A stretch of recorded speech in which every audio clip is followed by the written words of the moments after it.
Huwag kang mabahala, may nagbabantay sa dilim, nag-aabang sa sulok at may hawak na patalim. Di ka niya hahayaan na muli pang masaktan. Huwag ka nang matakot sa dilim.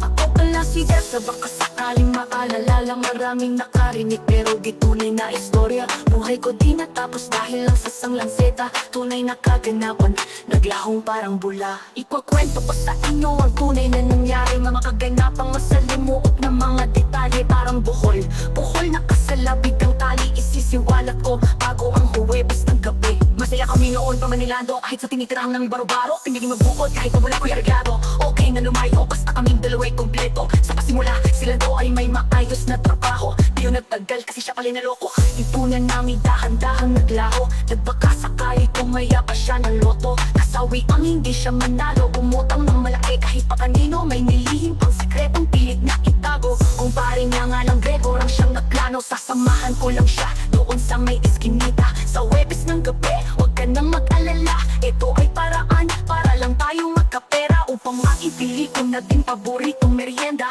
Hindi na ako nag-isip, hindi na ako nangamba. Sa mukha naman ni Lando, mukha naman siyang masaya. Nang magsumikap para sa aming dalawa. Di lang niya alam pati na rin sa sinapupunan kong dala. Tumating na yon, ang itinangakong gabi. Masayang ibinalita nila doon na may pera na kami. Sa dulo ng ermita, magkita daw kami. Paborito kong pagkain siya daw ay nakabili. Di ko lang lingip, na mula pala yun sa masama. Perang nakamit sa droga nagmula.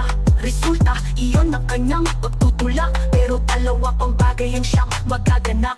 Sa eskinita, ermita ako napagawi. Nakita na ako ni Lando, kaya siya'y nagmadali tumawid ng kalsada upang salubungin ako. Mga di inaasahang pangyayari ang kasabay nito. Kumpare niya si Gregor, humablot ng pitaka ko. Di niya namukaan, nakala niya iba ako siguro. Sa matibay na pagkakapit, nilasetan niya ako. Habang sa pagtawaybay, nasagasaan naman si Lando. Sa ospital kami muling pinagtagpo. Magkasabay na araw, hininga namin pareho.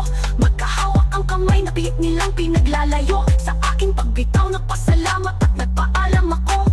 Pagising sa umaga, si Lando na lang nag-iisa. Sa dami ng dugo, si Elsa di na kinaya. Sa pagtatapos nitong trahedya, nalulong si Lando sa pinagbabawal na droga. Bagamat si Gregor ay nakulong na, mga bakas ng kahapon hindi mawala-wala. Sa isip ni Lando, wala na siyang halaga, kundi ang awitin ng isang malungkot na kanta. Huwag kang mabahala, may nagbabantay sa dilim, nag-aabang sa sulok at may hawak na